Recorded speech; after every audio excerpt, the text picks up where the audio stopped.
ciclo de conferencias sobre temas de defensa pública. En este caso vamos a hablar, como lo teníamos ya previsto, sobre género y diversidad. La tenemos como expositora en primer término a la doctora Diana Mafía, y en segundo término va a exponer la doctora Julieta Di Corleto. Les quiero decir, en primer lugar, por una cuestión de orden, que recuerden, por favor, todos apagar los micrófonos para que no haya zumbido.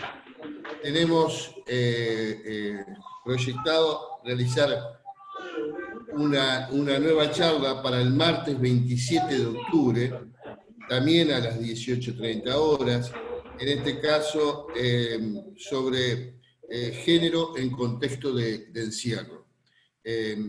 Todavía no tenemos confirmadas las dos expositoras, sí les digo que van a ser de la talla y la calidad de las expositoras que tenemos hoy, así que agéndenlo. Por otro lado, quiero pasar digamos, un chivo, que es un ciclo de conferencias que se va a comenzar a dar por la Defensoría General de la Nación, conjuntamente con Eurosocial, sobre mujeres imputadas en contexto de violencia o vulnerabilidad. Esto comienza el lunes 19 de octubre a las 16 horas, y ese lunes va a hablar un representante de la Unión Europea, Ana Pérez y Alfonso Martínez Sáenz, Rita Segato, que todas la conocemos, Patricia Lorenzo Copelo, que es catedrática de la Universidad de Málaga, y la doctora Estela Maris Martínez, defensora general.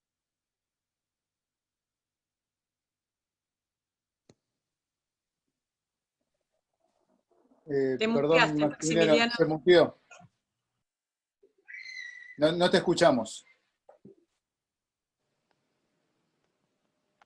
Ok, ¿ahí me escuchan? Ahí sí. Entonces, el lunes 26 de octubre, a las 16 horas, va a estar una de las expositoras de hoy, Julieta Di Corleto, y Analía Alonso, que es coordinadora del programa de problemáticas sociales y relaciones de la comunidad de la Defensoría General de la Nación. El lunes 2 de noviembre, también a las 16 horas, van a exponer Cecilia González, integrante de la Comisión sobre la Temática de Género de la Defensoría General de la Nación, y Raquel Asensio, coordinadora de la Comisión sobre Temática de Género de la Defensoría General de la Nación. Como ven, es un ciclo muy importante, y estas actividades son con inscripción previa, así que le vamos a mandar a todos la invitación y el link para que se puedan inscribir. Así que bueno, nuevamente muchísimas gracias por formar parte de este ciclo de conferencias. Y en primer lugar va a exponer hoy la doctora Diana Mafía. Diana Mafía, que es conocida por todos, es doctora en Filosofía de la Universidad de Buenos Aires, doctora honoris causa de la Universidad Nacional de Córdoba, docente e investigadora del Instituto Interdisciplinario de Estudios de Género de la Universidad de Buenos Aires, directora del Programa de Actualización en Género y Derecho del posgrado de la Facultad de Derecho de la Universidad de Buenos Aires, fue defensora del pueblo adjunta de la Ciudad de Buenos Aires en el área de Derechos Humanos y Equidad de Género, fue directora académica del Instituto Hannah Arendt de Política y Cultura, fue diputada de la Ciudad de Buenos Aires. Fundadora de la Red Argentina de Género, Ciencia y Tecnología, y dirige el Centro Cultural Tierra Violeta, donde está a disposición pública su biblioteca personal como parte de la biblioteca feminaria. Desde 2012 dirige el Observatorio de Género y la Justicia del Consejo de la Magistratura de la Ciudad de Buenos Aires. Así que los dejo a todos ustedes con la doctora Diana Mafía. Doctora, es un placer pasarle la palabra. Muchas gracias, Maximiliano, muchas gracias por la invitación a la Defensoría General de la Nación, y Es una alegría compartir con Julieta Di Corleto esta primera sesión, y además veo mucha gente amiga. Acá Noris Piñata, Florencia Gemetro, Gabriela, Gustavo Gallo. Bueno, tengo una sola pantallita, pero me da mucha alegría ver gente comprometida con los derechos desde hace muchos años. Y que, bueno, que hemos transitado mucho trecho en común, sobre todo con temas de diversidad de género, así que mucha alegría. Bueno, lo que me proponía hacer hoy era quizás tomar una versión diferente a la que uno podría prever cuando piensa en hablar de género y diversidad. Y es que quiero hablar no solo de diversidad de género, quiero hablar de otras diversidades que también hacen intersección con la diversidad de género. Yo no sé si ahora puedo, Jorge, compartir pantalla. Tengo ya, bueno, a ver, vamos a ver.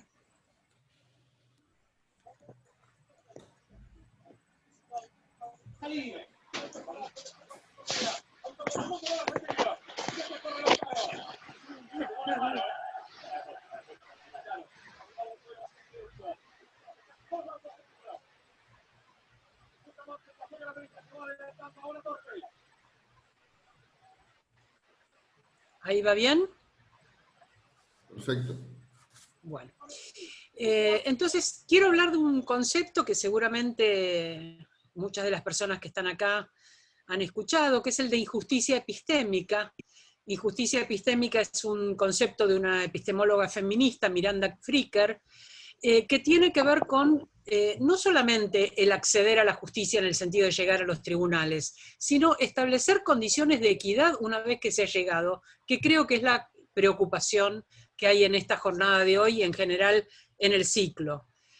¿Cómo entonces construir autoridad epistémica para lograr equidad? Es decir, cómo construir justicia a través de darle autoridad sobre el conocimiento de sí mismos y de sus circunstancias a las personas que llegan a la justicia. Primero quiero repasar brevemente el hecho de que acceder a la justicia implica muchas cosas, no se trata solamente de llegar a un tribunal. Para poder acceder a la justicia, primero el sujeto tiene que percibir que una circunstancia ha violado sus derechos.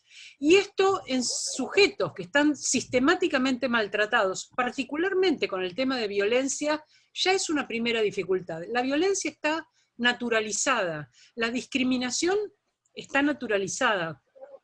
Entonces, percibir que en una circunstancia particular han violado mis derechos ya es una primera barrera para acceder a la justicia. La segunda es identificar esa circunstancia violatoria de derechos como un problema de naturaleza jurídica. A mí me pueden tratar mal en un hospital y puedo no considerar que eso que viola mi derecho a la dignidad, puedo entender que viole mi derecho a la dignidad. Por ejemplo, si no se usa mi nombre de identidad como corresponde en un hospital, cuando alguien pertenece a una diversidad de género, bueno, esto constituye algo violatorio de un derecho, pero identificarlo como algo que podría yo llevar a la justicia, como un problema de naturaleza jurídica, tengo que conocer cómo es el sistema de justicia.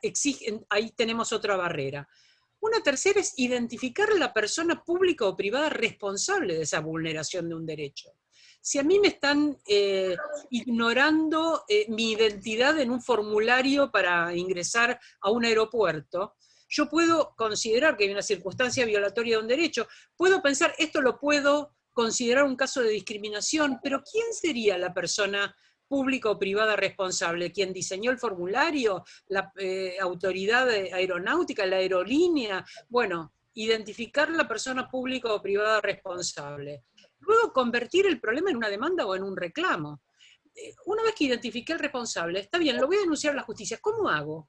¿Cómo transformo mi malestar y mi conciencia de que hay una violación de un derecho, que es un problema de naturaleza jurídica y que sé quién es responsable, en el tipo de demanda que es viable dentro de la justicia? Luego, sostener el proceso entre los tribunales o la administración. Pensemos en una denuncia de violencia. Alguien que tiene que concurrir a refrendar que denunció, y luego que tiene que concurrir reiteradamente, por ejemplo, en un caso de violencia sexual.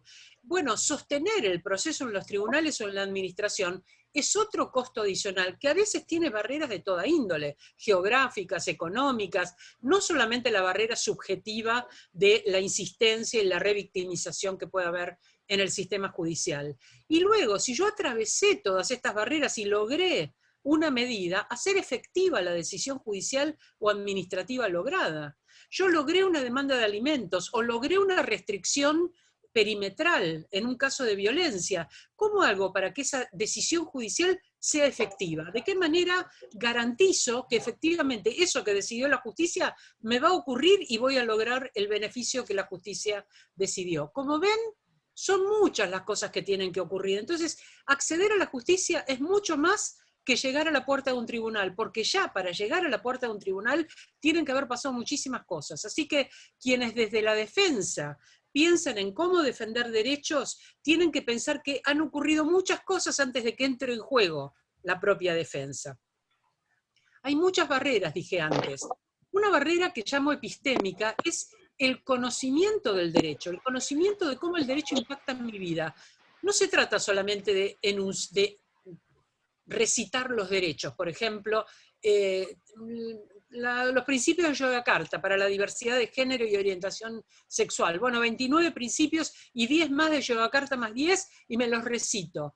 No se trata de eso, se trata ante una norma o ante un principio de derecho, saber cómo impacta mi vida, qué significa en mi corporalidad, en mi experiencia. Fíjense que los principios de Yogyakarta se redactan desde organizaciones de la diversidad sexual y de orientación sexual y diversidad de género, pensando cómo vive una corporalidad diversa, derechos que son derechos económicos, sociales y culturales. ¿Qué significa el derecho al trabajo para una travesti? ¿Qué significa el derecho a formar una familia antes del matrimonio igualitario? Es decir, que hay la enunciación, meramente enunciación del derecho no alcanza, tengo que saber de qué manera se hace carne en mi propia identidad y en mi propia circunstancia. Entonces, no comprender eso, aunque yo sepa que hay derechos, el no saber esto es una barrera epistémica, para comprender cuando alguien ha violado mi derecho. Luego hay una barrera subjetiva. Esta barrera es muy difícil, la descubrí siendo defensora del pueblo, cuando vino una persona migrante y le dije que vino por un problema con su hijo que había sido rechazado atenderlo en el hospital porque no tenía documento. Le pregunté si su hijo iba a la escuela, me dijo que no porque era migrante. Le dije, usted tiene derecho a que la documentemos, a ir al hospital y a ir a la escuela. No, ¿cómo voy a ir si yo no soy de acá? No, pero su hijo tiene derecho y usted también, hay educación gratuita y universal. No, ¿cómo voy a hacer eso si yo no soy de acá? Es decir, esa barrera subjetiva que tiene que ver con la dignidad, que tiene que ver con el sentirse merecedor del ejercicio de un derecho, el valor de sí mismo, o de sí misma, o de sí misma, que es algo que nos devuelve la sociedad, es algo que tiene que ver con la dignidad humana, es una barrera también, aunque sepamos que existe el derecho, no poder ejercerlo. Luego hay una barrera formal. La barrera formal suele ser que no hay una ley interna referida a ese derecho. Y esta es una barrera formal porque sabemos que los derechos humanos tienen validez y valen en cortes jurisdiccionales, tienen una validez para cada sujeto, aun cuando no haya una ley específica. Entonces, decir que no se puede ejercer el derecho porque no hay una ley es una barrera formal. Una barrera política. La barrera política se expresa, como se suele expresar la voluntad política, en falta de recursos. Hay una barrera política cuando, a pesar de que está la ley, por ejemplo, la ley de diversidad de género, la ley de identidad de género, dice que en el artículo 11 que toda persona tiene derecho a las intervenciones médicas, hormonales o quirúrgicas que requiera para expresar su género. Hay un trámite administrativo, que es ir a hacer el cambio a un registro civil, y hay otra cuestión, que es que como derecho a la salud integral puede realizar estos tratamientos a su sola demanda para expresar mejor su género. Entonces, si yo hago un cambio de identidad y quiero hacer un tratamiento hormonal, voy al hospital, lo pido y tendría derecho a un acceso gratuito. ¿Hay en los hospitales la cantidad de hormonas requeridas para esto? ¿Hay la cantidad de prótesis mamarias requeridas si yo quiero modificar mi cuerpo con una cirugía? Siendo una mujer trans, no están, a tal punto no están, que se están usando hormonas y prótesis de servicios de oncología, con lo cual estoy disputando los recursos con alguien que también los va a necesitar. La barrera política es cuando no está ni los recursos, ni el personal capacitado, ni los espacios de atención para ejercer el derecho que hay que ejercer. Una barrera jurídica. La barrera jurídica no es que no haya ley. Esa es una barrera formal. La barrera jurídica es que no haya un lugar donde reclamar si el derecho no se cumple. Para que haya un derecho, ese derecho tiene que ser exigible. Si no es exigible, es un deseo, un buen deseo, pero no es un derecho. Es un deseo de buena voluntad, pero no es un derecho. Para que haya un derecho tiene que haber exigibilidad. La barrera geográfica, muchas veces la centralización de la justicia, hace que haya personas que no pueden acceder porque viven muy lejos, porque se aísla el lugar por crecidas de ríos o por nevadas, porque están en un ámbito rural y no tienen medios para poder trasladarse. Hay montones de barreras que tienen que ver sobre todo con las diferencias entre lo rural y lo urbano por la concentración urbana de la atención de justicia. Una barrera económica, obvia, hay patrocinios gratuitos porque muchas veces las personas no pueden pagar un profesional, pero muchas veces no tienen dinero ni para trasladarse al hospital, ni para pagar lo que haya que pagar, por ejemplo, para presentarse ante la corte. No cualquiera puede presentar un recurso ante la corte, hay que tener mucho dinero, entonces la barrera económica también es una parte. Y una barrera cultural, aunque tengamos derechos, si hay una cultura fuertemente restrictiva, ese derecho no lo vamos a ejercer. Por ejemplo, las mujeres tenemos derecho a tener relaciones sexuales o no, tenerlas con varones, con mujeres, con trans o con quien queramos, con fines reproductivos o no, con el espaciamiento de los hijos que queramos, todos esos son derechos que tenemos. Pero si tenemos una cultura fuertemente disciplinadora en relación con el rol maternal de las mujeres, aunque cuando una chica está formando su identidad, si esa norma pesa mucho sobre ella, no va a elegir otro camino, aunque tenga la libertad de hacerlo, y aunque haya una ley que la protege, sino que la barrera cultural va a operar en contra de la posibilidad de esas libertades. Quiero señalar entonces que acceder a la justicia es complejo y que hay muchas barreras que obstaculizan el acceso a la justicia. Y con respecto a esto, tenemos políticas judiciales, pero quiero señalar al menos 4 diferencias en políticas judiciales. Las políticas habituales, las que hemos tenido durante toda la vida, son políticas que podemos llamar ginopes. Ginopes en el sentido, ginope es como ser miopes con respecto al género. Políticas ginopes son las que no incluyen a las mujeres, pero la exclusión es invisible, no es explícita. Por ejemplo, cuando en 1916 se hace la ley de voto universal y obligatorio, la ley Sáenz-Peña, esa ley no incluía a las mujeres, pero nada en la redacción de la ley hacía suponer que las mujeres estaban excluidas, entonces era invisible la exclusión, a tal punto que se la llamaba ley del voto universal, y en ese universo faltaba la mitad de la población. Entonces las políticas ginopes son aquellas que no incluyendo mujeres y quizás otros géneros diversos, sin embargo, no hacen visible esa exclusión. Luego hay políticas que están focalizadas en mujeres. Una norma que específicamente se refiere a las mujeres las va a beneficiar, pero posiblemente va a reforzar estereotipos. Por ejemplo, una política que tenga que ver con que las mujeres jefas de hogar tengan un subsidio por atender a sus hijos. Entonces, por un lado, beneficia de modo inmediato a las mujeres. Las mujeres son las cuidadoras, las mujeres son las que se quedan solas cuando hay familias monoparentales, en general son monomaternales. Un 40% de hogares en la ciudad de Buenos Aires son con mujeres cabeza de familia, como única cabeza de familia. Entonces, de inmediato tienen, por supuesto, peores condiciones económicas, más desocupación, más trabajo informal, 27% de brecha laboral. Claramente, si una política de subsidio está dirigida a mujeres, las va a beneficiar de manera inmediata. Pero ¿qué pasa con esa política? Está reforzando la idea de que las mujeres somos las responsables de la crianza y el cuidado de nuestros hijos. Entonces, por un lado benefician, por otro lado disciplinan, domestican a las mujeres y las fuerzan a reforzar ese rol estereotipado.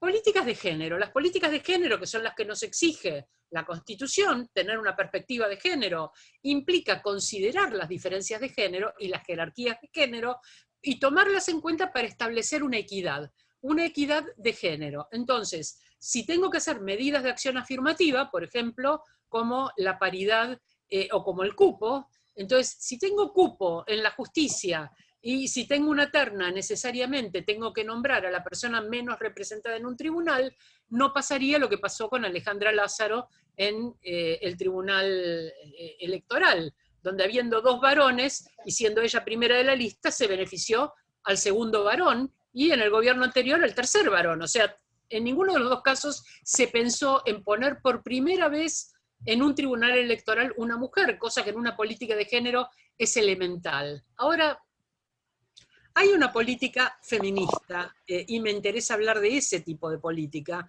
que profundiza mucho más las desigualdades, va más allá de las diferencias de género, porque las personas no son solo su género, y porque hay muchas otras condiciones de identidad que las atraviesan, y así como el género es una diferencia que puede subordinar a la persona, las otras condiciones también la pueden subordinar.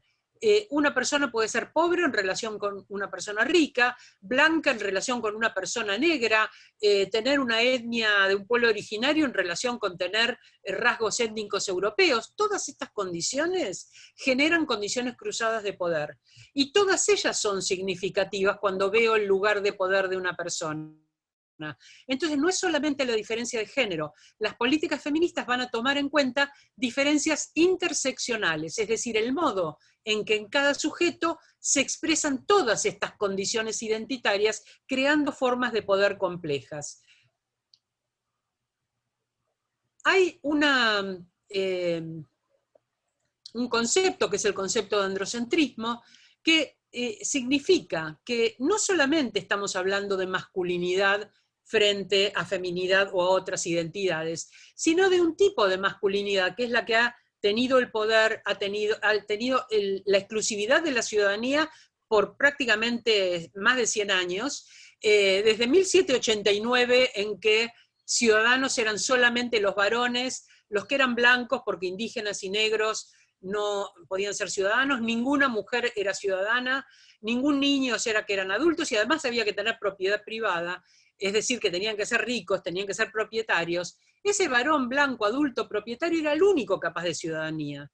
Y otros sujetos van ingresando muy tardíamente en el siglo XX. Entonces, el análisis de las instituciones están diseñadas por este pequeño conjunto de sujetos poderosos que en Grecia recibían el nombre de andrós. Andrós era el único sujeto capaz de ciudadanía, que era el varón, que era a la vez amo, adulto y hombre. Es decir, que era, al ser amo, era a la vez blanco y dueño de sus esclavos, su mujer, su hacienda y sus hijos. Una patrimonialidad sobre todo el resto de humanidad. Este androcentrismo, entonces, es un tipo de masculinidad muy fuerte porque coinciden muchas condiciones de privilegio. Entonces, el androcentrismo es el análisis de las relaciones entre los sujetos sociales desde una perspectiva, la del sexo masculino. Supone considerar a algunos hombres como el centro y la medida de todas las cosas. Cuando se habla entonces de el sujeto de los derechos, el sujeto de la política, y se piensa en un sujeto abstracto, no es abstracto. Es este sujeto poderoso. A diferencia del sexismo, que es otra, el sexismo es la condición de privilegiar un sexo sobre otro, en general el masculino sobre el feminismo, es decir, el sexismo suele ser machista, pero a diferencia del sexismo que prioriza un sexo sobre otro, el androcentrismo es un concepto más amplio que contiene al sexismo, junto con otros modos de exclusión. Se define desde el andrós de la democracia griega, es decir, el varón, adulto, libre, ciudadano, propietario, heterosexual y actualmente blanco, occidental y alfabetizado. Si nosotros vemos quiénes nos gobiernan, quiénes son los jueces de la corte, grandes poderes, quiénes son los ministros, en general tienen que ver con estas características. Senadores, diputados, en general tienen que ver con estas características. Entonces, el androcentrismo presente en la sociedad diseña las instituciones, también la justicia, a la medida de sus intereses y de sus puntos de vista.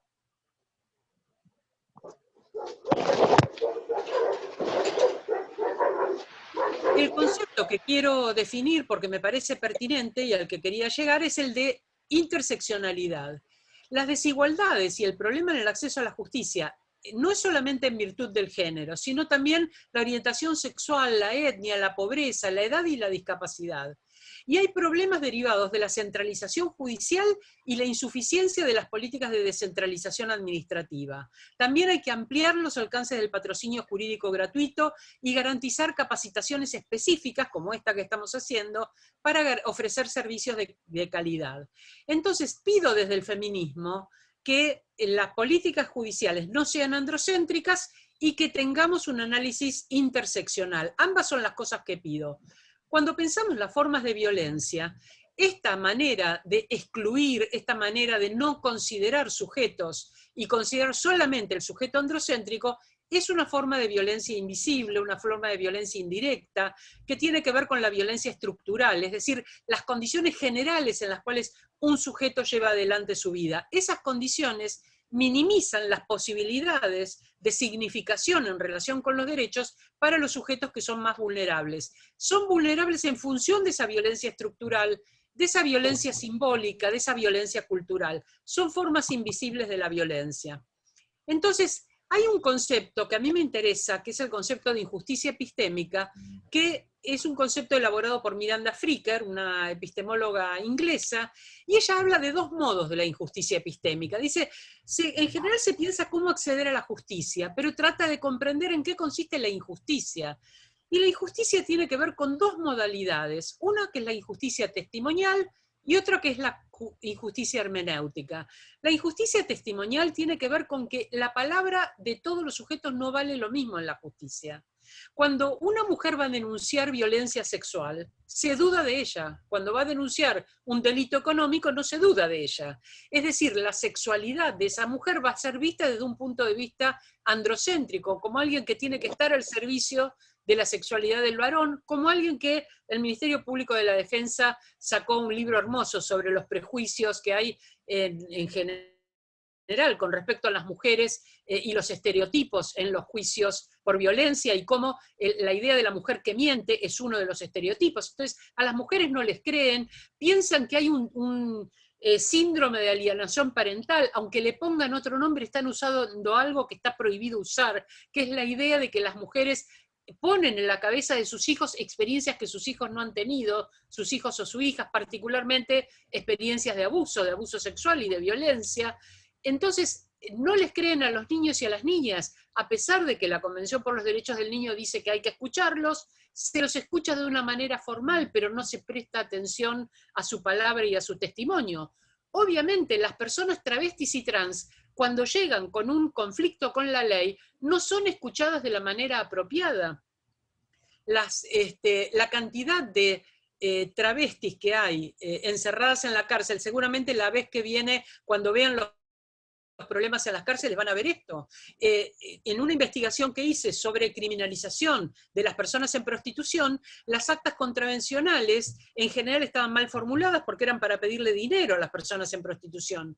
Y a quienes se penalizaba, en general eran travestis, migrantes, peruanas a las que se acusaba de narcotráfico. Narcotravestis, un término utilizado como rótulo para estigmatizar a un grupo. Entonces, se le cree a esta persona, se les cree a las mujeres que son mulas de droga, varias de las que están en la cárcel, se les cree a las mujeres que han matado a sus parejas porque era una manera de defensa propia hacerlo cuando esas parejas estaban indefensas porque de otras maneras no habrían podido defenderse y estaban en riesgo de muerte. No se les cree, el testimonio no vale lo mismo para todas las personas. Y el otro modo de injusticia es la injusticia hermenéutica, cuando la persona no tiene los recursos necesarios como para hacer valer su queja ante la justicia, o cuando la justicia no tiene los recursos para comprender esta queja. En el primer caso, por ejemplo, tenemos los casos de personas de comunidades originarias que no hablan español correctamente y que tratan de llevar un agravio con lo que para ellos significa ese agravio. Por ejemplo, estamos en litigios en la Patagonia con la propiedad de la tierra, y la propiedad de la tierra no es lo mismo para una comunidad originaria que para nuestra cultura capitalista occidental. No se trata de los metros cuadrados y el valor de venta. No es una propiedad individual tampoco, es un sentido distinto. ¿Es capaz la justicia de percibir este sentido distinto, comprenderlo y juzgar equitativamente? Otro caso de injusticia hermenéutica fue el juicio por el travesticidio de Diana Zacayán. ¿Qué significa una vida travesti y qué significa el vivir una violencia sistémica, pero no la violencia que sufren las mujeres o que sufrimos las mujeres, la violencia que sufren las travestis? ¿Sabe el tribunal en qué condiciones se desarrollan las vidas travestis? Y no lo sabe, hay una injusticia hermenéutica allí por parte de quienes reciben entonces ese reclamo. Y de hecho, en el juicio por el travesticidio de Diana Zacayán, participó una mujer mexicana, una trans mexicana, Amaranta Gómez Regalado, que es además antropóloga social, para explicarle al tribunal en qué consistía la vida travesti y qué significado le tenían que dar a esas heridas en el cuerpo para ver si era o no era un crimen de odio. Bueno, ¿podemos evitar la injusticia epistémica? Sí, podemos evitarla. ¿De qué manera? Construyendo autoridad epistémica.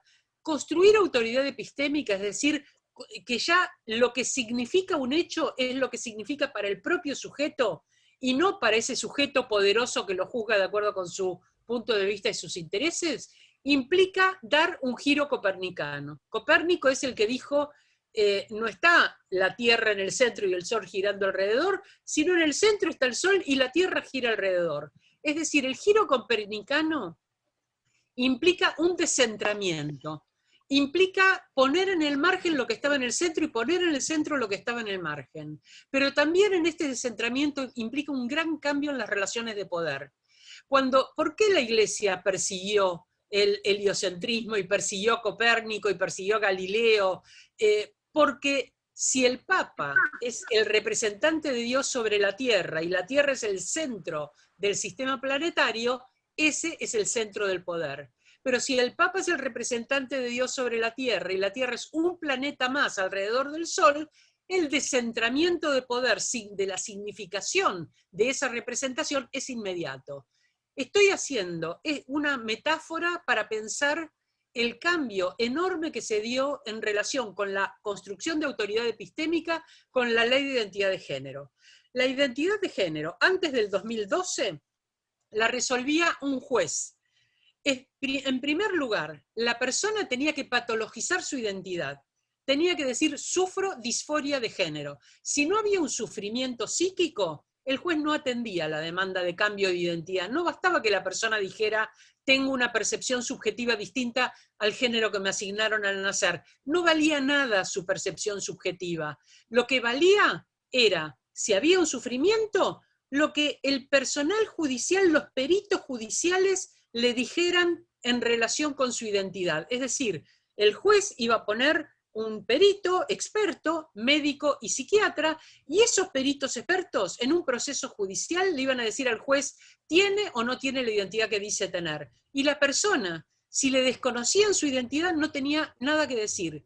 Y si se la reconocían, en ese sistema androcéntrico que va a ser un alineamiento del cuerpo, el sexo, el género, el deseo y las prácticas sexuales, en ese sistema que llamamos heterosis, es decir, un sistema que favorece la heterosexualidad, favorece los cuerpos que aceptan la identidad asignada al nacer de acuerdo con su genitalidad, favorece las prácticas sexuales que conducen a la reproducción.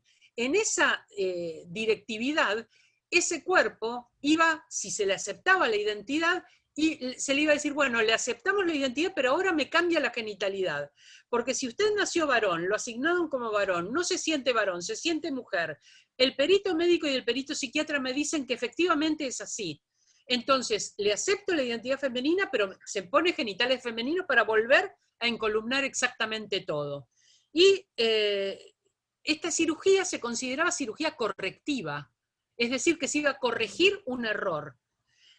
El error era el error de ese alineamiento. ¿Qué pasa con la ley de identidad de género? Primero, que no hay patologización. La ley de identidad de género es la vivencia que tiene la persona. Segundo, es un trámite administrativo. La justicia no tiene nada que hacer. Fuera la justicia, descentramiento de la justicia.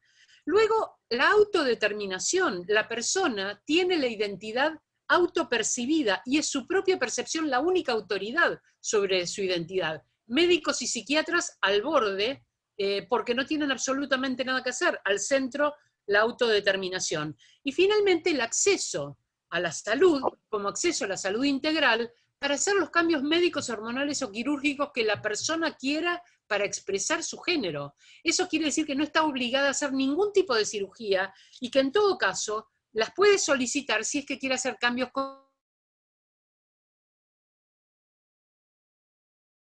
Por lo tanto, y este es un valor agregado, si bien la justicia es binaria en el sentido, la ley de identidad es binaria en el sentido de que puedo pasar de varón a mujer o de mujer a varón, lo puedo hacer con muchísimas corporalidades femeninas o muchísimas corporalidades masculinas según cada persona quiera expresarlas. Entonces, hay allí una construcción de autoridad epistémica y un giro copernicano, porque la opinión de la persona trans que estaba fuera de consideración y muda pasa a estar en el centro de la consideración y ser la única autoridad que determina el género de una persona.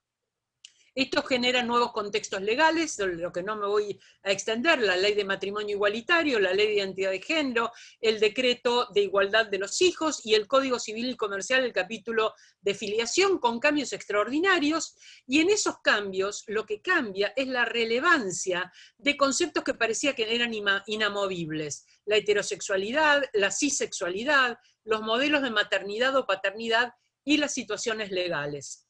Entonces hay una agenda de género importante en la justicia, pero también hay una agenda feminista que es la que quisiera defender, pensando entonces no solo en la diversidad de género, sino en otras maneras de construir género y diversidad. La agenda de género se ocupará de la desigualdad entre varones y mujeres, procurando que el Estado intervenga con políticas públicas transversales y específicas para promover la equidad, y está muy bien. Medidas de acción afirmativa o medidas de equidad de género, está muy bien que sean aplicadas y esa es la agenda de género. En la agenda feminista se va a reconocer la naturalización de muchas otras formas de opresión, múltiples y cruzadas, de género, de clase, de etnia, de edad. Quisiera entonces compartir con ustedes estas ideas para pensar de una manera un poco más compleja la cuestión de diversidad. Voy a intentar devolverle al origen, y acá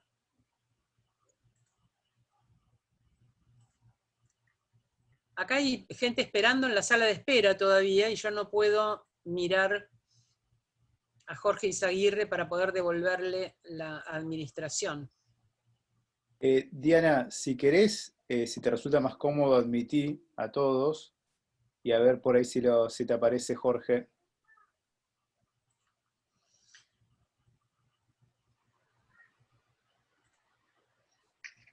¿Cómo hago para admitir a todos?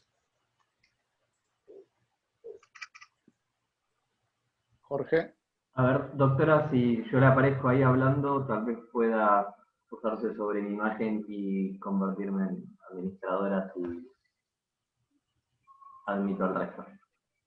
A ver si me apareces. Hola. Ahí pongo admitir a todos. Me apareció admitir a todos, pero no me apareciste vos. Ahí está, Juli. ¿Están entrando? Sí, están entrando. Están entrando. Bueno, ahí me apareciste. Bien. A ver.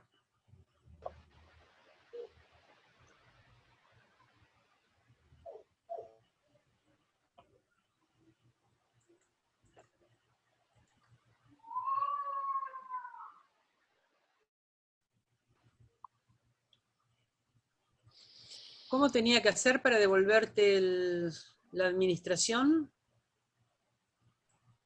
Clic derecho y hacer administrador.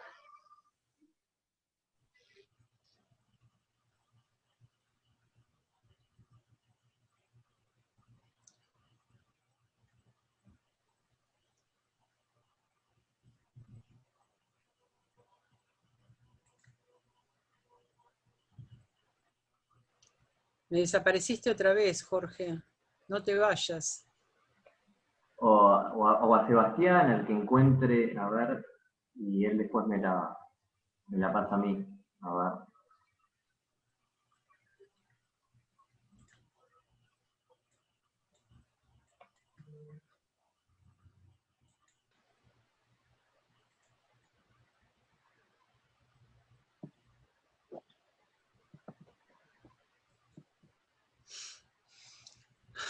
Lo voy a lograr, pero si quieren ustedes hacer algún comentario mientras...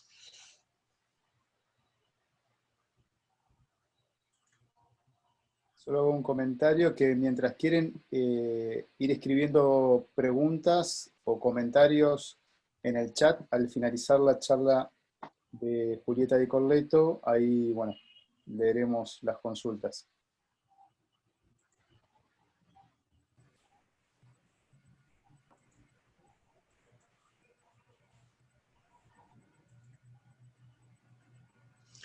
Ahí te pasé, Sebastián.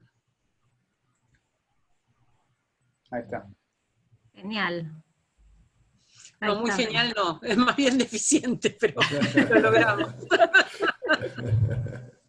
Muchas gracias, Diana, y Me estoy perdón. alfabetizando. El tema de la alfabetización tecnológica de estos meses fue tremendo. Yo tosí todos los días. Ahí nos vamos pasando la pelota. Ahora la tiene Jorge. Jorge, cuando me digas, la presento a Sí, Julieta. Maxi, si querés, anda presentándola y mientras tanto ahí Jorge después le pasa. Adelante, Bueno. doctor, cuando la doctora Di Corleto disponga también, se lo paso a ella, si ella puede pasar su presentación. Sí, yo ya estoy, Jorge. Bueno, perfecto.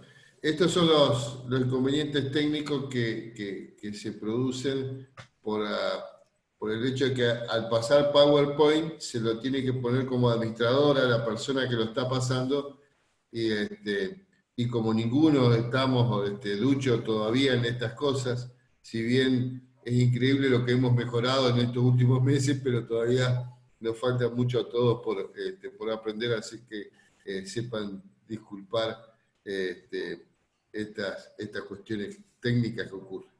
Bueno, la verdad que muchísimas gracias, Diana. Fue muy linda, muy clara tu exposición. Y ahora pasamos a la segunda expositora de esta jornada, que es la doctora Julieta Di Corleto.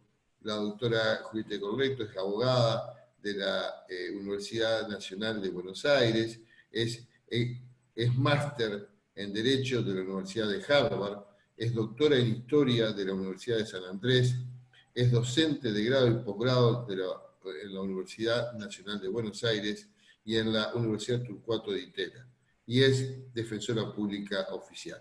Así que los dejo a todos ustedes con Julieta Di Corleto. Bueno, ¿qué tal? Buenas tardes, buenas noches. Bueno, primero los agradecimientos protocolares y, bueno, muchísimas gracias por la posibilidad de participar en este encuentro. La verdad es que es un honor y un desafío estar en un panel junto con Diana. Digamos, he estado preparando la charla porque hoy me toca participar en un panel con Diana Mafía, así que espero estar a la altura de las circunstancias. Bueno, voy a compartirles una pequeña presentación. Vamos a ver si todo sale bien. Ahí estamos. Bueno, para comenzar, lo que quisiera comentarles es, primero hacer un pequeño juego, ¿sí? Lo que yo les voy a pedir es que ingresen en sus celulares, pongan ingresen a esta página que se llama www.menti.com e inscriban este código.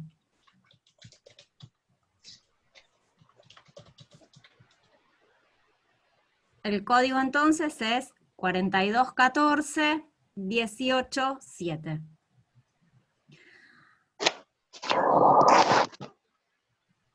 Vamos a entonces ver aquí lo que tienen ustedes son dos preguntas, y lo que van a poder hacer aquí es ir contestándolas. Ustedes desde el celular, con esta clave, van a contestar qué es lo que consideran que es la perspectiva de género, ¿sí? Y lo que a ustedes les aparezca, digamos, lo que ustedes vayan escribiendo va a aparecer en la pantalla de modo anónimo. Pero entonces de esta manera vamos a poder compartir entre todos y todas cuál es nuestra mirada sobre lo que es la perspectiva de género. A ver si hay alguien que ya usó el Menti y que lo conozca. Es una forma de percibir el mundo.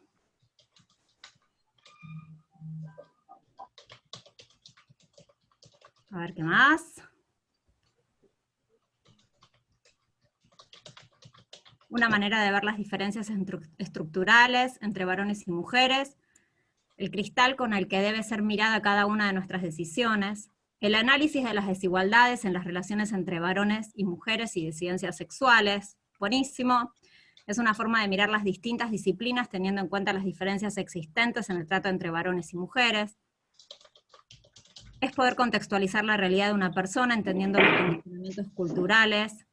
Es una visión de las miradas de las cuestiones sociales, es una nueva mirada entre las desigualdades, una forma de percibir y advertir las diferencias culturales entre varones y mujeres, una manera de mirar una forma igualitaria, excede el tema del sexo, buenísimo, acá vamos a cuánto hay del género como un concepto histórico, cuánto es el sexo un concepto histórico, ¿sí? Si ustedes comparan lo que van poniendo en unos y otros, tenemos por un lado esta concepción más binaria de varón y mujer, y otras perspectivas que van incluyendo otras diversidades, que no se centran solamente entre lo que tiene que ver con las relaciones de varones y mujeres, sino que amplían a otras identidades sexogenéricas. Perfecto. Bueno, ahora les propongo que pasemos a la siguiente pregunta. Ustedes lo que tienen que hacer entonces es cliquear la siguiente pregunta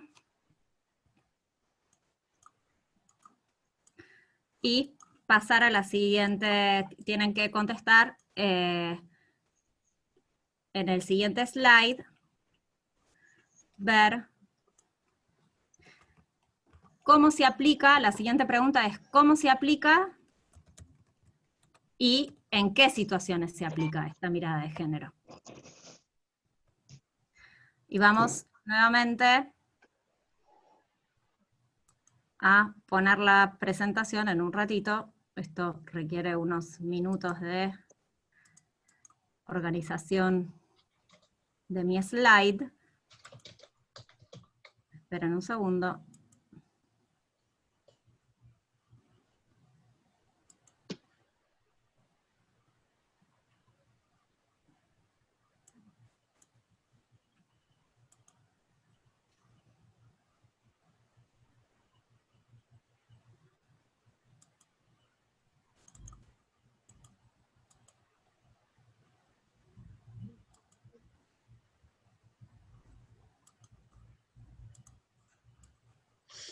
Bueno, ahora soy yo la que tiene las dificultades tecnológicas. Para que ustedes puedan ver todos los resultados, estoy intentando ingresar de nuevo a la página. Un segundo.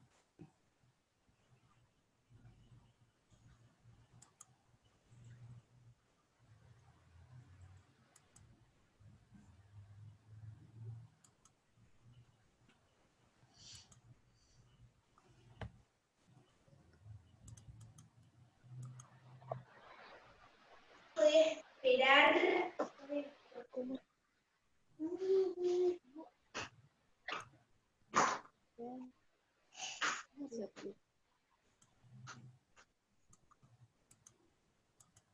Hola. Bueno, la segunda pregunta es esta: ¿cómo y en qué situaciones se aplica? Sí. ¿Ya sabes que estaba jugando Bolivia contra Argentina? Sí. ¿Quién ganó? Iba ganando Argentina 2-1. Sí, 2-1. Pero vamos a es que hacer me la cuesta número respirar, 8. ¿viste? Voy a pedir Sí, por muy favor que apaguen los micrófonos. Fermín y Garzábal, por favor. Gracias. Perdón, Julieta. Perfecto, bueno, acá estamos. Se aplica a cada una de las situaciones de la vida, es de una aplicación transversal.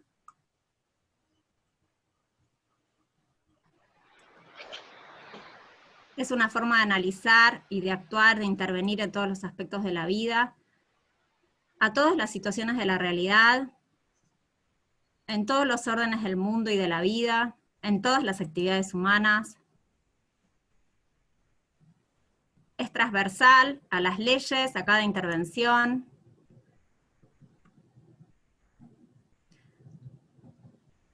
A situaciones sociales, jurídicas, de la vida en general. Se aplica a todas las situaciones de la vida, se aplica siempre. Debería aplicarse a todas las circunstancias en las que haya cuestiones de género. Bueno,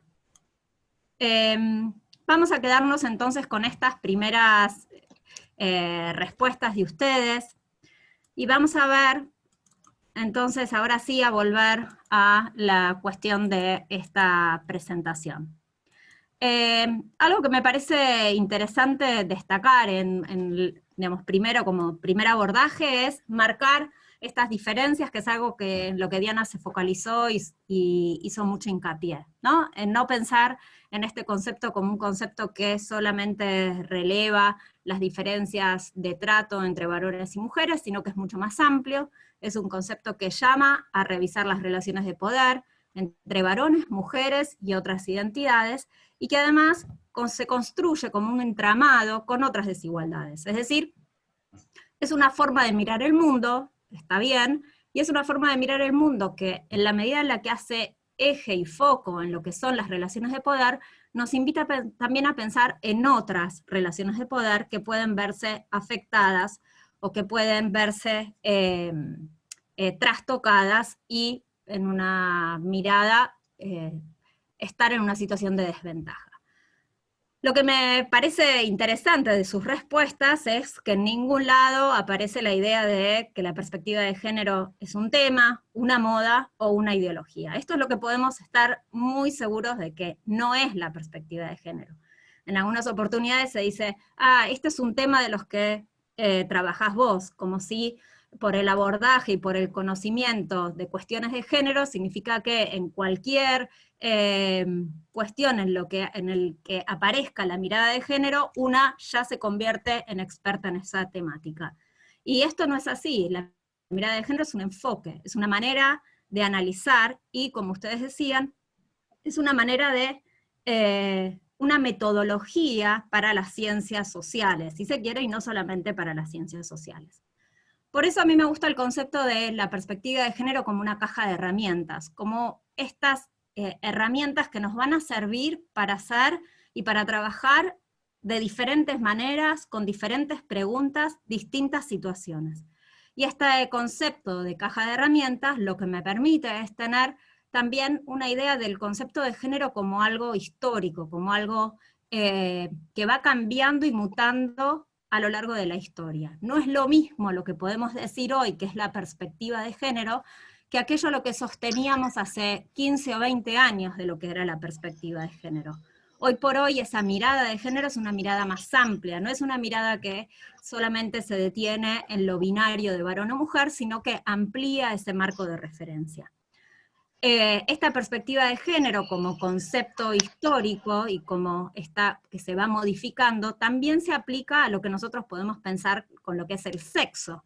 También en este punto, lo que nos invita a la perspectiva de género es a revisar la historicidad del concepto de sexo. Y en esto es muy importante porque es muy difícil entender la perspectiva de género, bueno, digamos, he trabajado o he estudiado historia, pero sin comprender esta maleabilidad del término, o este cambio que tiene el término a lo largo de la historia. Lo que yo traje aquí para pensar es un concepto que es un concepto de la sociología, que es el concepto de reflexividad. Es un concepto de Anthony Giddens que lo que nos permite pensar es en un concepto que es muy elástico, muy aplicable a diferentes estructuras. Por eso es un concepto que ha sido largamente cuestionado, digamos que ha sido criticado, ha sido señalado por todas las limitaciones que tiene, pero también es cierto que es un concepto que nos permite pensar cómo se generan los cambios y cómo se generan las modificaciones entre determinados agentes y las instituciones con las que se interrelacionan. Este concepto de reflexividad, entonces, es un concepto que nos habla de una relación bisagra entre el orden y el cambio. Es un concepto que lleva a ver cómo la acción y el pensamiento reflexivo y reflejo de un actor social, de un determinado agente, se inserta en el marco de una institución y va generando que esa misma institución pueda negociar los momentos de estabilidad y de transformación. ¿Por qué traigo esto? Porque me parece que la perspectiva de género y cómo pensamos la perspectiva de género nos obliga a ese ejercicio de reflexividad. Nos obliga a pensar entonces qué es aquello que vamos a modificar de nuestras prácticas, de nuestras miradas, como ustedes decían, y a qué lo vamos a aplicar. Porque por un lado podemos decir, bueno, la perspectiva de género lo que nos habilita es aplicarlo en todas las cuestiones, pero cuando decimos en todas las cuestiones, no estamos poniendo el foco y el eje en ninguna cuestión en particular. Y esto me parece que es problemático, que podamos, en todo caso, identificar aquellas instancias de nuestro trabajo, como defensores públicos, defensoras públicas en general, o como integrantes de la Administración de Justicia, es algo que nos permite, de alguna medida, pensar en cómo construir ese cambio, ¿no? Cómo construir una modificación en nuestras prácticas en las mismas instituciones. Una de las cuestiones que entonces a mí me parece que podemos, ¿ahí siguen viendo la pantalla? Sí. Bueno, gracias. Una de las cuestiones que nosotros podemos pensar, o dónde vamos a posicionar las miradas, mi propuesta es que la pensemos, por ejemplo, en la práctica, en el litigio entre los tribunales. Yo aquí lo que traje es una foto de una manifestación por el caso de Luz Aimé, que es un caso muy reciente de una mujer trans, que fue imputada de una tentativa de homicidio, una privación ilegal de la libertad en concurso con un robo, y que el litigio estuvo a cargo de una abogada, Luciana Sánchez, que como primera medida lo que hizo fue cuestionar la imparcialidad de los jueces que habían sido designados primeramente en el caso de Luz Aimé, que eran personas que negaban la propia identidad de la persona de Luz Aimé como sujeta imputada. Entonces, en esta práctica de los tribunales, la perspectiva de género, el caso de Luz Aimé, es un buen ejemplo de cómo tenemos que revisar todos esos conceptos y esas, digamos, categorías legales que están pensadas de una manera y que deberíamos hacer un cruce y revisar para ver en qué medida hay algún sesgo de género.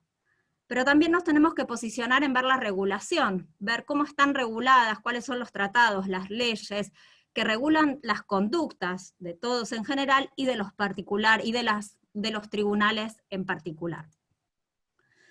Y aquí, como tercer punto, esta es una foto, la tercera foto es una foto de los tribunales, con una manifestación de algunas trabajadoras judiciales, cómo pensamos la organización interna de la Administración de Justicia.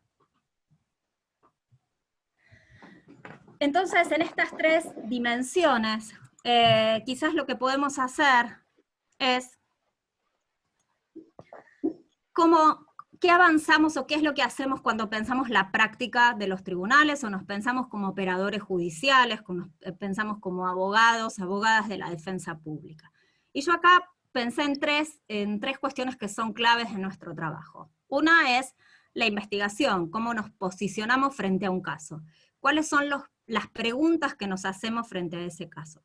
¿Cuáles son las particularidades que tiene la indagación sobre la prueba? No podemos trabajar como abogadas y abogados de la misma manera que atendemos un caso que no tiene una cuestión particular de género. Como decía Maximiliano Benítez al inicio, la defensa pública es una institución que en general tiene como clientes a varones, que son generalmente los que están engrosando las estadísticas.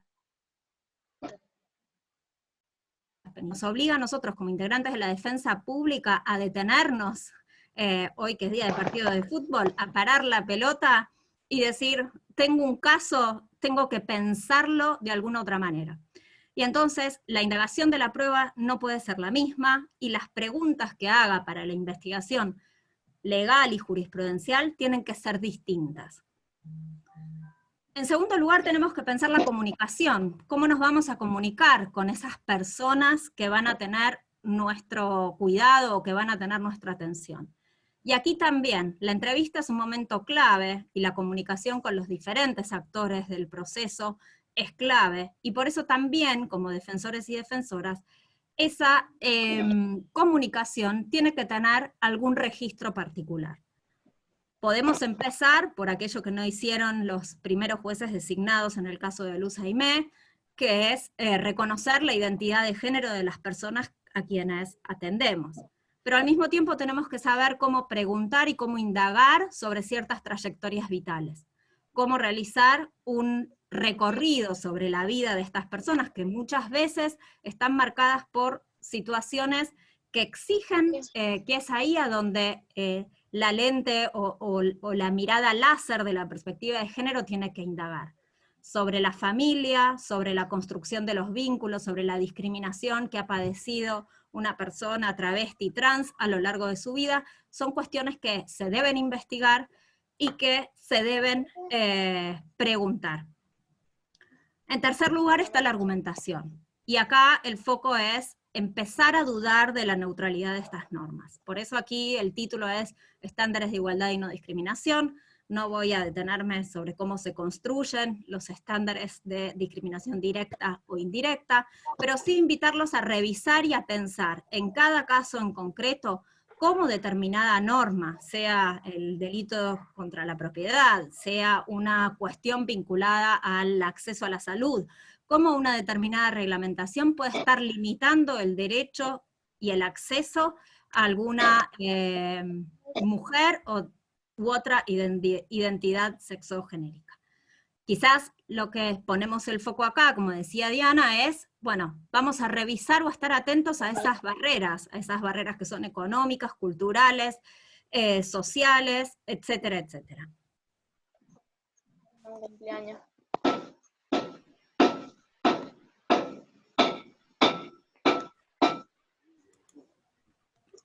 Bueno, vamos a la segunda dimensión, que es la dimensión legal. Todos sabemos también que tenemos un marco constitucional y un marco de garantías muy generoso en protección de derechos, que son los tratados internacionales sobre derechos humanos, y también sabemos que tenemos una cantidad de leyes que reconocen derechos a mujeres y disidencias. ¿Cómo pensamos esa protección legal? Y acá nuevamente la invitación, en línea con lo que conversaba Diana, es a mirar la complejidad de ese entramado legal. Y acá yo lo que recomiendo es un artículo de Catalina Smulovitz del año 2015, donde hace un recorrido sobre todas las legislaciones en materia de violencia contra las mujeres en todo el país. Y lo que muestra es la cantidad de leyes provinciales y nacionales, y establece lo que ella llama un índice de protección legal.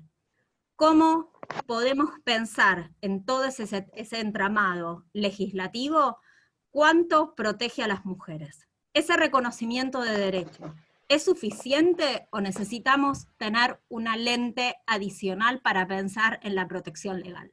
Y acá lo que nos invita a realizar este estudio es a mirar no solamente ese derecho, lo que está en la letra de la ley, sino ver cuántas son las oficinas y bocas de recepción de denuncias, cómo se aplica determinada prohibición, por ejemplo, de la mediación en un caso en concreto. También nos invita a mirar cuál es la capacitación que reciben los operadores judiciales en cada uno de estos estamentos provinciales. Es decir, cómo trabajamos para fortalecer esa legislación. Tenemos un marco legal que es muy rico, que ha avanzado en los últimos 20 años con mucha velocidad, o bueno, no tanta en algunos casos, pero podemos decir que hubo cambios legales importantes, y sin embargo, en el marco de los tribunales, y esto por ahí es como la complejidad de las transformaciones sociales, no se observa de la misma manera. ¿Cómo decantan entonces esa protección legal en los espacios de los tribunales? Algo para pensar aquí es la complejidad del federalismo. ¿Cuántas de estas leyes, por ejemplo la ley de protección integral, es una ley que en una parte tiene una voz y un reconocimiento de ley de orden público? ¿Cómo pensamos esos estándares mínimos? ¿Cuál es la interpretación que van a hacer en cada una de sus provincias esos estándares mínimos? Y finalmente, detenernos también en los reglamentos y los protocolos, por ejemplo, de investigación, o de cómo se debe interrogar a una víctima de violencia sexual. Podrían ser buenos complementos, o son buenos complementos de estas normativas, de este paraguas tan relevante como son la normativa constitucional y los tratados de derechos humanos. Sin embargo, justamente porque este artículo lo que muestra es que la legislación no es suficiente, una de las cuestiones para que nosotros pensemos en criterios de equidad para la administración de justicia es detenernos en los diseños institucionales. No vamos a garantizar que las prácticas de los operadores judiciales sean equitativas, sean respetuosas de los tratados de derechos humanos, si no hay desde las instituciones un acompañamiento, una sinergia con esa transformación legal. Aquí lo que traigo un poco son algunas de las experiencias que se han realizado dentro de la Defensoría General de la Nación, y que la Defensora General ha sido pionera en muchas de estas, que muestran un ejemplo de un diseño institucional o de cómo pensar con equidad la administración de justicia. Quizás muchos estamos pensando, o incluso por mi rol como encargada de una oficina de capacitación, de que la capacitación es fundamental. Sin embargo, la capacitación no va a solucionar todos los problemas y no va a garantizar que todos los operadores judiciales tengan una perspectiva de género y que inmediatamente se logre la aplicación de aquello aprendido en el marco de un curso. Necesitamos un acompañamiento, necesitamos una institución que esté comprometida con esa mirada. Una de las cuestiones para pensar es, bueno, ¿cómo está integrada la justicia, este mapa de género? Bien, hacía referencia a lo que sucedió en relación con la designación de una jueza en la Cámara Electoral, o en el juzgado, en la justicia electoral. La Oficina de la Mujer lo que trae, y yo los invito a revisarlo, es un mapa de género donde incluye cómo están integrados los tribunales federales de nuestro país en todas las jurisdicciones. La cantidad de mujeres que hay, la diferencia entre varones y mujeres es abismal en términos de integración de género. Pero no nos podemos quedar solamente con mirar la cantidad de mujeres, tenemos que mirar cuáles son los criterios de evaluación en los concursos. Y aquí los invito a revisar un trabajo de Paola Vergallo, donde analiza cómo incluso esas normas que parecen neutrales pueden tener sesgos a la hora de ser aplicadas. Tenemos que pensar también en cómo están integrados los jurados de esos concursos, y tenemos que pensar en los temas de evaluación en esos concursos.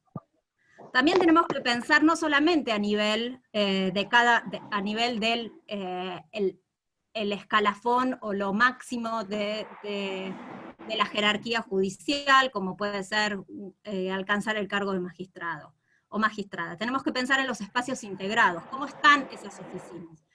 Y aquí los conceptos que sirven para pensar es el de segregación vertical y horizontal. En algunos casos, y era una tradición, especialmente en el ámbito penal, no incorporar mujeres, porque el tema de penal era un tema especialmente arduo, y por lo tanto, la decisión de algunas personas de no incorporar mujeres a estos equipos de trabajo que requerían, por ejemplo, realizar visitas a cárceles. Entonces también la mirada en esos equipos de trabajo, la mirada de qué es lo que voy a garantizar y cómo voy entonces a generar integración desde las bases. Una de las cuestiones es, incluso cuando se empiezan a realizar estas integraciones en los equipos de trabajo, es cómo garantizar que esa persona que se incorpora no sea excluida. Esto sucede mucho cuando pensamos en términos de cupos.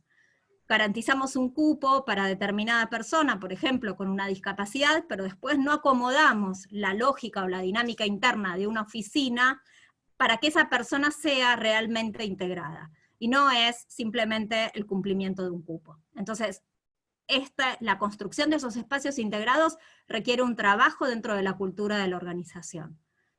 Para hacer esto, mucho de lo que puede realizarse es trabajar sobre cómo prevenir la discriminación de género al interior de los espacios de trabajo, y cómo generar, en todo caso, medidas de prevención del acoso sexual.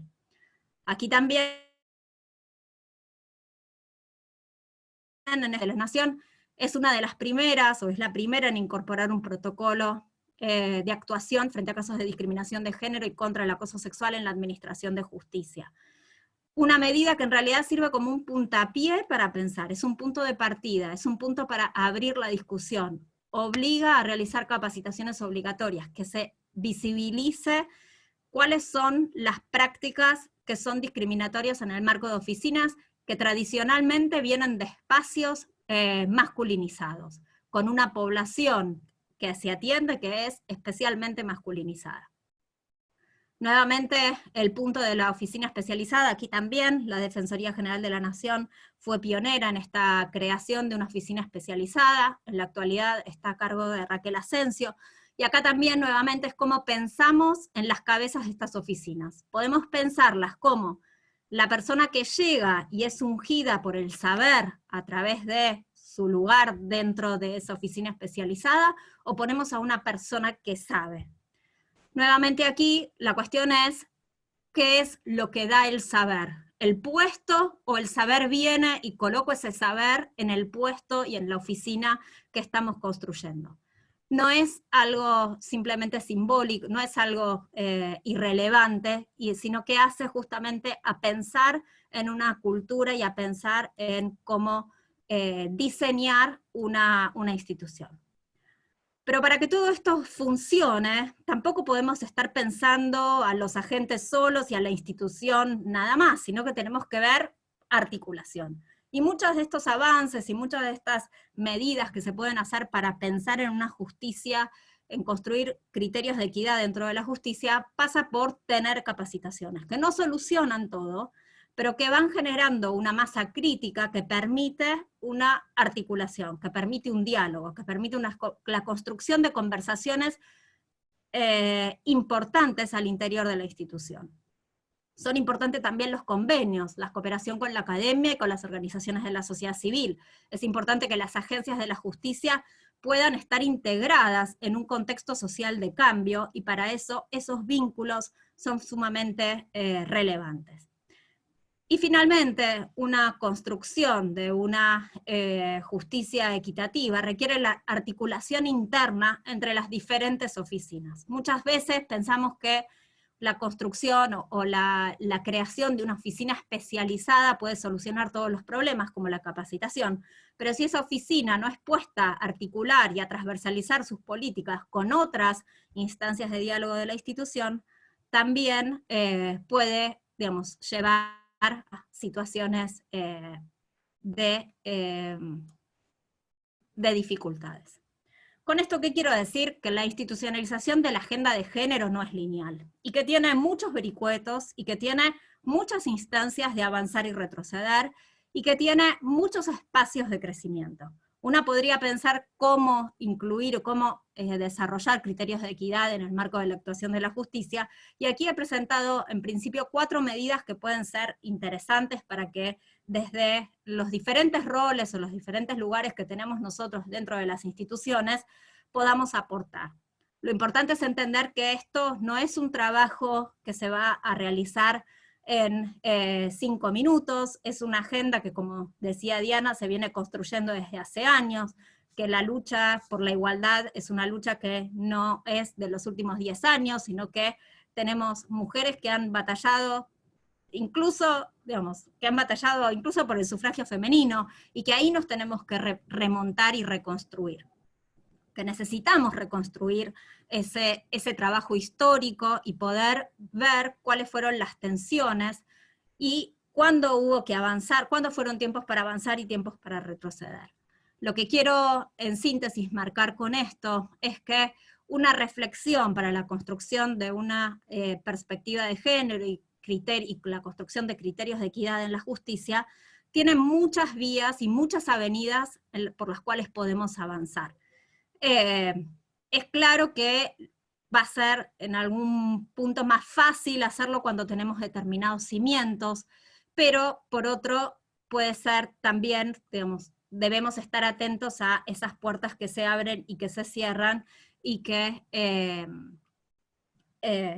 bueno, requieren en todo caso el esfuerzo de todos y todas. ¿Qué quiero decir con esto? Que no podemos detenernos en pensar la perspectiva de género en, bueno, vamos a dar un curso sobre atención a personas en situación de violencia y pensar que de esta manera vamos a estar trabajando en la construcción de una agenda de justicia, una agenda con criterios de equidad, porque las instituciones también se nutren de concepciones y discursos simbólicos que van circulando al interior de cada una de ellas, y para eso necesitamos fortalecer esas instituciones, necesitamos trabajar en la construcción de esos espacios de diálogo.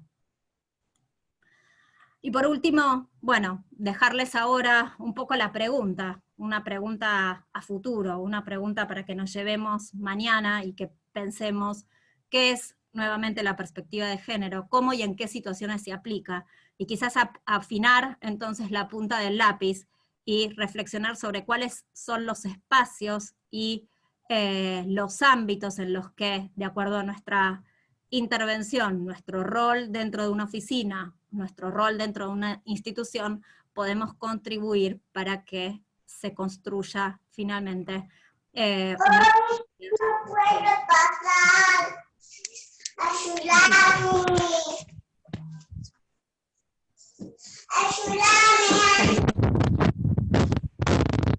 Por favor, los micrófonos, por favor, si no, no se escucha.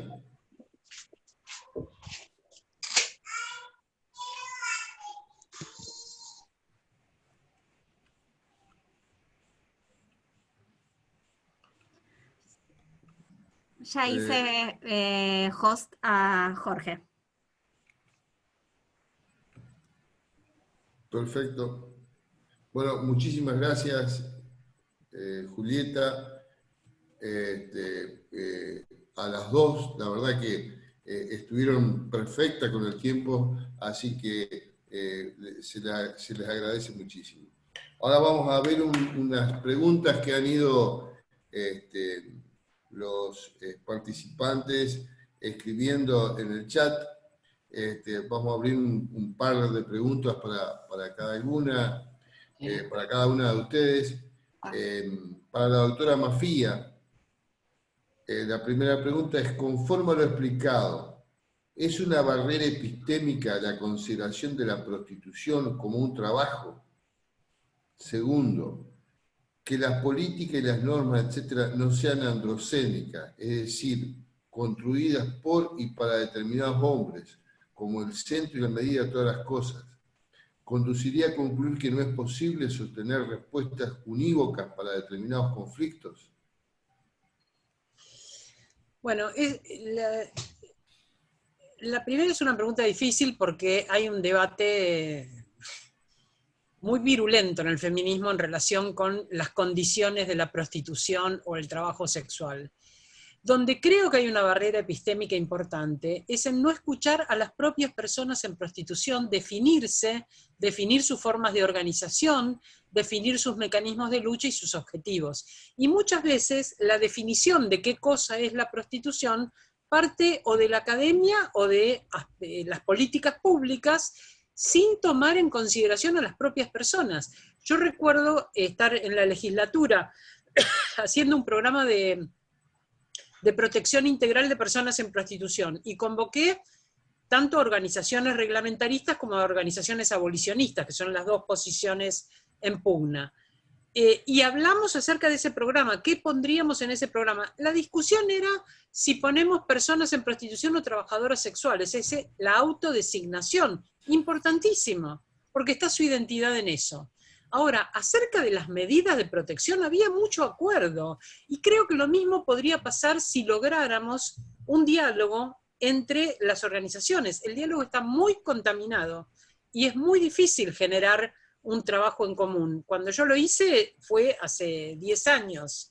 En este momento es muy difícil, digo, porque he intentado hacer un diálogo y no hubo manera, porque hay muchos agravios, hay historias. Ahora, donde me parece entonces que está el problema de falta de reconocimiento epistémico, es en no convocar a las propias personas en ejercicio de la prostitución a que definan las medidas con las cuales quieren ser protegidas. El ejemplo que doy es, en el 2010 se hizo un decreto prohibiendo los avisos en los diarios y no se consultó a ninguna persona en prostitución, a ninguna organización.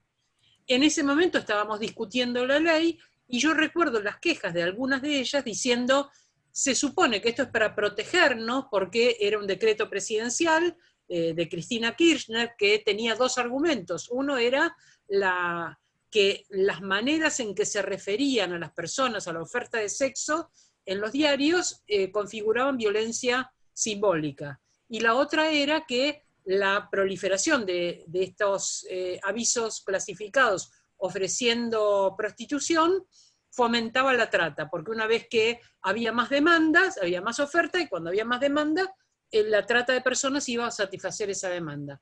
Con esos dos argumentos se hizo un decreto de prohibición de los artículos. Y muchas de estas personas decían, si yo no puedo poner un aviso en el diario con un celular, tengo que salir a la calle a buscar clientes o meterme en un prostíbulo. Y en los dos casos hay extremado riesgo. Y bueno, doy esto como ejemplo de lo difícil que es resolver un problema cuando no hay verdadera voluntad de respetar a las protagonistas reales de ese problema que se quiera solucionar. La segunda parte no me acuerdo cómo era, perdón. Me quedé colgada con esto. Que las políticas y las normas, etcétera, no sean androcénicas, es decir, construidas por y para determinados hombres, como el centro y la medida de todas las cosas, conduciría a concluir que no es posible sostener respuestas unívocas para determinados conflictos. Y un ejemplo, Góngora, que en un fallo, sería una respuesta unívoca, equivocada, a no considerar también la violencia estructural a la que están o fueron sometidos algunos hombres, que no son la medida de todo.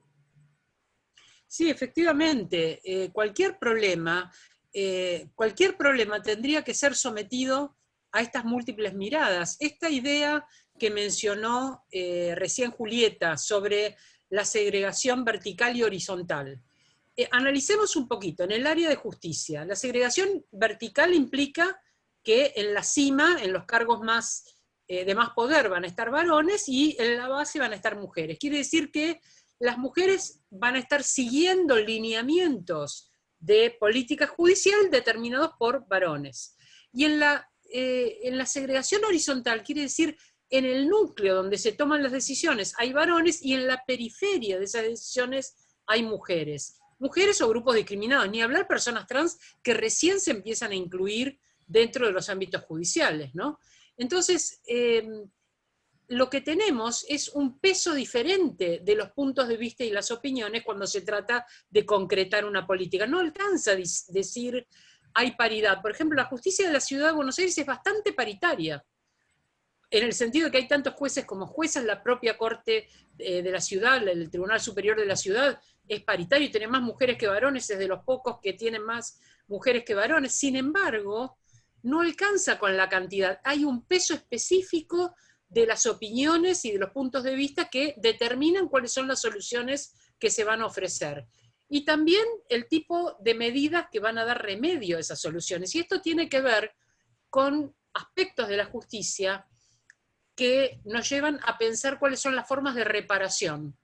Y las formas de reparación también tienen que ver con la defensa, porque la defensa procura seguramente que su defendido o su defendida no vaya a la cárcel, que es como la pena, es una pena muy severa.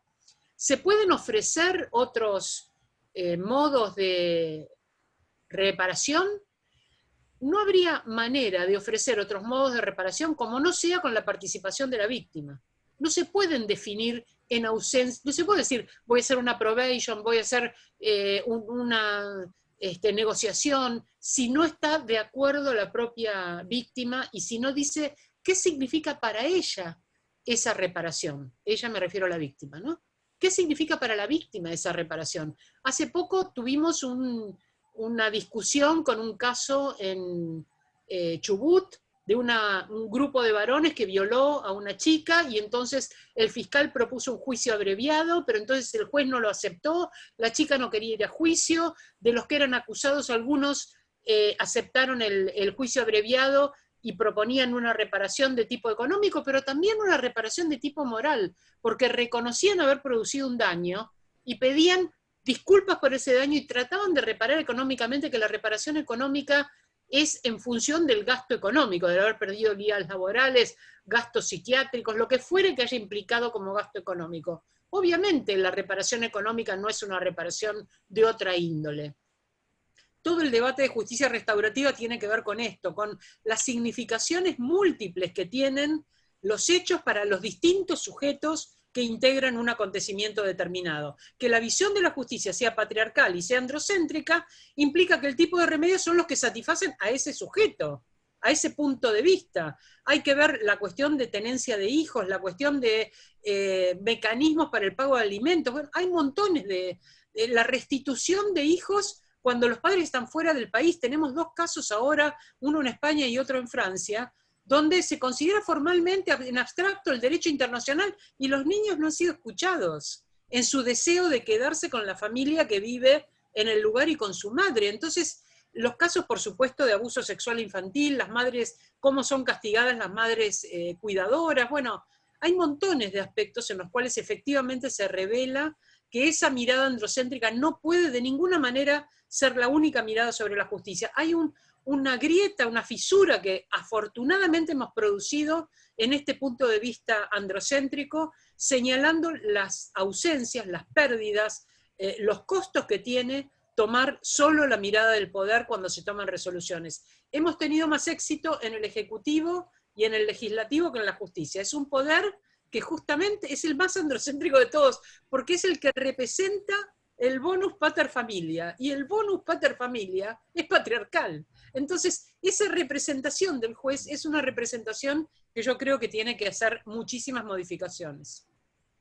La verdad que muy clara, Diana. Quiero decirles que ambas tienen muchísimas felicitaciones por el chat. Está la gente muy contenta, la gente que ha participado está muy contenta con las posiciones de ambas. Bueno, yo pensé que iban a quedar tristísimos, porque entre Julieta y yo parece que... Están muy prendidos, la verdad que están muy prendidos. Ahora una pregunta para Julieta. Preguntan, ¿es posible aplicar la perspectiva de género en un poder jerarquizado, piramidal, características de un patriarcado? Un poco. Bueno, creo Supongo que se refiere al Poder Judicial, ¿no es cierto? Sí, lo que yo creo es que es esta cuestión de que no es algo lineal, que digamos, quizás también retomo otra pregunta que vi en el chat sobre las capacitaciones y, si no me equivoco, qué es lo que sucede cuando se capacita a las bases, pero no a las jefaturas, ¿no? Que es una de las cuestiones quizás que nosotros desde el ámbito de capacitación más padecemos, porque cuando decimos, bueno, desde cosas básicas en escritura y argumentación, bueno, ustedes me lo enseñan así, pero a mi jefa esto no le gusta y no lo puedo hacer. Es decir, se hace un esfuerzo en capacitaciones y es un esfuerzo que a veces, por no llegar justamente a la cúspide, no derrama de la misma manera o con la agilidad que estamos pensando. sí, es una dificultad. Pero bueno, una de las cuestiones es poder identificar cada una de esas trabas, que me entusiasma la figura del laberinto para encontrar, bueno, si acá por esta no se puede pasar, tenemos que encontrar otra te vuelta. llamo en 10 minutos, tienen un Zoom. Otra vuelta, y en ese punto creo que sí, que lo que tiene es que son cambios que vienen a ser muy lentos. Yo decía que en algún punto lo que podemos reconocer es que hay en los últimos años muchas legislaciones y muchos avances en reconocimientos de derechos, y sin embargo, bueno, lo que tiene es que modificar esas instituciones, modificar la cultura de esas instituciones, modificar, llegar a esa punta de la pirámide, bueno, va a llevar mucho más tiempo. La cuestión es también en ese espacio generar esos lugares de fisura y también abrir el diálogo, abrir a la articulación, abrir a, digamos, la transformación, que sea una transformación reflexiva, que sea una transformación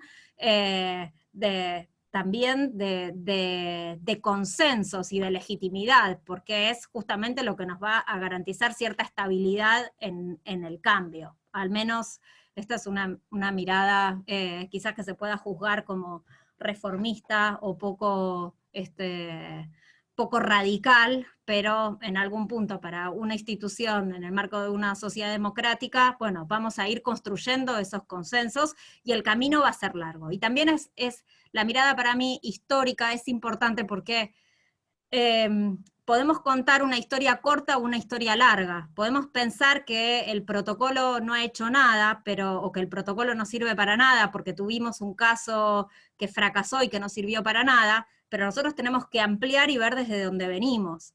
Entonces, desde donde venimos es desde la ausencia de reconocimiento de que esa es una situación de discriminación o de violencia sexual. Entonces, la historia de larga duración nos permite observar esos cambios y darle también valor a lo que pueden aparecer ahora como pequeños pasos, pero que representan avances a lo que teníamos con anterioridad.